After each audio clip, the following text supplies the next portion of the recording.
अस्सलामु अलैकुम वरहमतुल्लाहि वबरकातुह। मोहतरम भाइयों, बुज़ुर्गों और दोस्तों, ये हमारा इस्लाह मुआशरा का 763वां सबक है। मोहतरम दोस्तों, हमारे मुल्क के अंदर जो शिद्दत पसंद तंजीमें हैं, अगर कोई मुसलमान लड़का किसी नॉन मुस्लिम लड़की से मोहब्बत करता है या उसके साथ में निकाह या शादी करता है, उसको फ़ौरन लव जिहाद का नाम दिया जाता है। और बाज़ाब्ता कुछ इलाक़ों के अंदर उन्होंने एंटी रोमियो स्क्वाड बनाए हुए हैं, वो सिर्फ़ मुसलमान लड़कों के लिए, कि भाई कोई मुसलमान लड़का किसी गैर मुस्लिम लड़की के साथ में प्यार मोहब्बत ना करे, इसके लिए। अच्छा, ये एंटी रोमियो स्क्वाड बनाने की और ये बहुत सारी चीज़ों की जो वजूहात है वो ये कि हमारे मुल्क के अंदर आज भी इतना सब कुछ होने के बाद आज भी ऐसी हज़ारों नॉन मुस्लिम लड़कियां हैं जो मुसलमान लड़कों को ही प्रीफर करके उनके साथ में शादियां कर रही है। वजह क्या है, रीज़न क्या है? वो सिर्फ़ ये क्योंकि उनके यहाँ पे शादी इतनी महंगी हो चुकी है, करोड़ों रुपयों का ख़र्च, जहेज़ के अंदर कार चाहिए, लड़कियों की उम्रें ज़्यादा हो चुकी है। तो माशाअल्लाह बहुत सारे जो हमारे मुस्लिम नौजवान हैं वो ज़िम्मेदारी को समझते हुए जब कोई गैर मुस्लिम लड़की मुसलमान होकर इनके साथ में शादी कर रही है, निकाह कर रही है, उसकी पूरी ज़िम्मेदारी को संभालते हुए उसके हर ज़रूरत का ख़याल रखते हैं। लेकिन मेरे मोहतरम दोस्तों, कुछ वाक़ियात, कुछ हमारे नादान नौजवान वो पहले तो जवानी के जोश में, जज्बात में गैर मुस्लिम लड़कियों से इश्क मोहब्बत कर लेते हैं, उसके साथ में निकाह भी हो जाता है, और वो बेचारी इनके प्यार, इनके मोहब्बत, इनके इश्क के चक्कर में अपने माँ बाप को छोड़ देती है, रिश्तेदारों को छोड़ देती है, बिरादरी को छोड़ देती है, सबके साथ में बगावत करके वो इस मुसलमान लड़के के साथ में इसकी हर चीज़ को इख्तियार कर लेती है। इसने कहा कि पर्दा पहनना पड़ेगा तो वो पर्दे को ओढ़ने लग जाती है। इसने कहा कि दीन पर अमल करना पड़ेगा, वो दीन पे अमल करने वाली लग जाती है।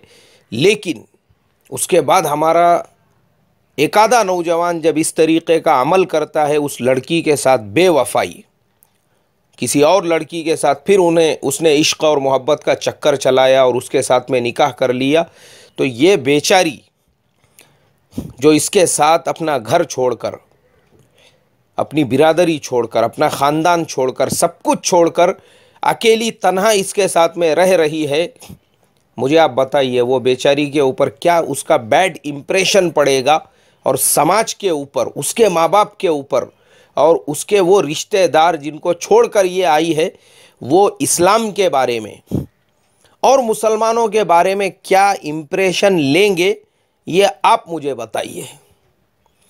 अल्लाह हिफाजत फरमाए। मेरी पहचान में एक जगह पर एक मुस्लिम नौजवान, ऐसे ही उसको एक नॉन मुस्लिम लड़की से इश्क हो गया, मोहब्बत हो गई, दोनों ने लव मैरिज करने का जो है फ़ैसला कर लिए। लड़की के माँ बाप को पता चला तो लड़की के माँ बाप लड़के को जानते थे अच्छी तरह से, तो उन्होंने कहा भाई देखो, लड़का शरीफ है, ईमानदार है और कोई उसके अंदर बुराई है नहीं। तो उन लोगों ने भी रज़ामंदी दे दी, लड़की के माँ बाप। उन्होंने कहा ठीक है, अगर तुम लोग एक दूसरे को चाहते ही हो तो हमारी तरफ से ग्रीन सिग्नल, कोई प्रॉब्लम नहीं है। फिर तुम लोग लव मैरिज क्यों करते हो? तुम लोग अरेंज मैरिज करो, हम लोग खुद उसका पूरा ख़र्चा बर्दाश्त करेंगे। अगर हमारी बेटी किसी और लड़के से भी करती थी तो हम जिस तरीक़े से उसकी शादी करके देते थे वैसी ही शादी हम तेरे साथ भी करके देंगे, हमको कोई प्रॉब्लम नहीं है। आप सोचो मेरे मोहतरम दोस्तों, उस लड़की के माँ बाप कितने ब्रॉड माइंडेड होंगे, उनके दिल कितने वसी होंगे। दूसरे मज़हब का एक लड़का उनके लड़की से निकाह और शादी करना चाहता है, उन्होंने परमिशन ही नहीं दिए बल्कि पूरा इंतज़ाम किए और माशाअल्लाह पूरे महल्ले वालों की मौजूदगी में उनके वालिदैन की रज़ामंदी के साथ उस नौजवान का निकाह हो गया। अब घर गृहस्थी चलने लगी, उसको 2-3 बच्चे भी हो गए और तकरीबन निकाह होके 7-8 साल हुए। अचानक 2 दिन पहले रात में 2 बजे उसके घर के अंदर लड़ाई झगड़े की आवाज़ आने लगी, मारामारी की आवाज़ आने लगी, चिल्ला पुकार की आवाज़ आने लगी। महल्ले वाले पूरे वहाँ पे जमा हो गए। अरे भाई क्या हुआ क्या हुआ, ये लोग कभी लड़ते नहीं कभी झगड़ते नहीं, क्या बात है। महल्ले वाले जब वहाँ पर पहुँचे तो पता चला ये मुस्लिम नौजवान जिसके इश्क और मोहब्बत के चक्कर में वो बेचारी गरीब लड़की अपने माँ बाप से, रिश्तेदारों से, ख़ानदान से सब कुछ छोड़ के मुसलमान बन गई। पर्दा पूरी तरह से उसने इख्तियार कर लिया, जैसे आम मुसलमान औरतें होती है, नमाज़ों की पाबंद हो गई, सौमो सलात पे अमल करने लगी। और ये मियाँ भाई ने फिर बाहर किसी और लड़की से इश्क और मोहब्बत का चक्कर चलाया और उसके साथ में भी शादी कर लिया। आप मुझे बताइए मेरे मोहतरम दोस्तों, ऐसे लोगों को क्या करना चाहिए। और जिस लड़की ने यानी जिसके ऊपर ये जुल्म हुआ, उस बेचारी ने, अब सोचो ना, उसका बचपन से लेकर तो जवानी तक का जो माहौल था ज़िंदगी का वो आज़ादी वाला था, वो सब छोड़ के बुर्क़े को और पर्दे को इख्तियार किया, नमाज़ों को इख्तियार किया। मतलब कितनी क़ुर्बानियाँ दी इसके लिए। और ये हराम खोर, ये हमारे इस ज़माने का डामिस उसके साथ में ऐसा सुलूक करता है कि बाहर चक्कर चला के उसने बाहर भी एक बीवी पैदा करके रख दिया। आप सोचो, यानी इसके ज़रिए से वो लोग बेचारे महल्ले में रहने वाले जो दूसरे नॉन मुस्लिम्स होंगे, क्या इम्प्रेशन पड़ेगा उनके ऊपर। ये ऐसे हराम खोर आज इस्लाम को बदनाम कर रहे हैं। और सिर्फ ये अकेला नहीं है, बहुत है ऐसे भरे हुए। दुबई से फ़ोन आया मुझे, दुबई से एक नौजवान दुबई से फ़ोन किया उसने। मैंने कहा जी बोलिए ना भाई, क्या मसला है आपका। बोले मौलाना मैं शादीशुदा हूँ, मेरी वाइफ भी है, माशाल्लाह 3-4 बच्चे भी है बोले मुझे, और मैं पिछले 4 साल से दुबई में जॉब करता हूँ। मैंने कहा अच्छी बात है, माशाल्लाह, अल्लाह ताला आपके जॉब में और बरकत दे, आपकी कमाई में बरकत दे, आपकी हर चीज़ में अल्लाह ताला बरकत अता फरमाई। मैं बोला बोलो मसला क्या है। बोले मौलाना मसला असल में ये है, मेरा लव मैरिज हुआ है इंडिया के अंदर। अच्छा, मैंने कहा बहुत अच्छी बात है, मुबारक है। और आगे बस कुछ भी नहीं है। बोले मेरी वाइफ जो है वो पहले इस समाज से ताल्लुक़ रखती थी, गैर मुस्लिमा थी, अब अल्हम्दुलिल्लाह मुस्लिमा है, माशाअल्लाह पर्दे की भी पाबंद है, नमाज की भी पाबंद है, उसने पूरी तरह से सारी चीज़ों को इख्तियार कर लिया है। मैंने कहा ये भी बड़े खुशी की बात है, मसला क्या है। बोले मसला ये है कि यहाँ पे मैं काम करता हूँ, तो काम करते करते मुझे किसी और मुल्क की एक लड़की से इश्क हो गया, मोहब्बत हो गई, और मैं उसके साथ में दूसरा निकाह करना चाहता हूँ। मैंने कहा वो बीवी कहाँ है पहले जिससे कि वो यहाँ दुबई में मेरे साथ में ही रहती है। मैंने कहा आप उसको क्या मैसेज देंगे, आप जब दूसरा निकाह करेंगे, दूसरा निकाह करना शरीयत के अंदर हलाल है, जायज़ है, कोई मसला नहीं है, लेकिन आपको पहले वो कंडीशन देखना पड़ेगी कि आप जिसके ऊपर शौकन लेकर आ रहे हो, वो लड़की जो अपने समाज को छोड़कर, अपनी बिरादरी को छोड़कर, अपने ख़ानदान को छोड़कर, अपने रिश्तेदारों को छोड़कर और बचपन से लेकर जवानी तक उसने जो आज़ादी की ज़िंदगी गुजारी, वो आज़ादी वाले माहौल को छोड़कर उसने तुम्हारा दीन, तुम्हारा धर्म, तुम्हारा बुर्का, तुम्हारा पर्दा सब कुछ इख्तियार किया। आप उसको, उसके समाज को, उसके रिश्तेदारों को क्या मैसेज देंगे इसके ज़रिए से। मैंने कहा आपको पता है इस्लाम के अंदर 2 निकाह की इजाज़त नो प्रॉब्लम, लेकिन उसके बावजूद ये बात अहादीस के अंदर मिलती है, अल्लाह के प्यारे नबी सल्लल्लाहु अलैहि वसल्लम की बेटी हज़रत फ़ातिमतु ज़ोहरा रज़ी अल्लाह ताला अन्हा जो हज़रत अली कर्रमल्लाह वजहहू के निकाह में थी और हज़रत अली ने एक मर्तबा दूसरे निकाह का इरादा किया तो अल्लाह के नबी सल्लल्लाहु अलैहि वसल्लम नाराज़ हो गए। ये बात मिलती है हमारी रिवायतों में। हज़रत फ़ातिमतु ज़ोहरा रज़ी अल्लाह ताला अन्हा रोने लगी और अल्लाह के नबी सल्लल्लाहु अलैहि वसल्लम की नाराज़गी का जब हज़रत अली को इल्म हुआ, उसके बाद हज़रत अली ने जब तक हज़रत फ़ातिमतु ज़ोहरा रज़ी अल्लाह ताला अन्हा हयात थी उनके ज़िंदगी में दूसरा निकाह नहीं किया, इसलिए कि अल्लाह के नबी सल्लल्लाहु अलैहि वसल्लम की जो नाराज़गी थी वो इस बात पर कि तुम मेरे बेटी के ऊपर शौकन ला रहे हो। आप सोचो ना, ये नेचुरल चीज़ मैं आपको बता रहा हूं। तो ऐसे ही एक लड़की जो इतनी कुर्बानियां देकर आपके साथ में आई है, आप उसके ऊपर शौकन मुसल्लत करके उसको क्या पैगाम देना चाह रहे हो? कितनी गलत बात है ये।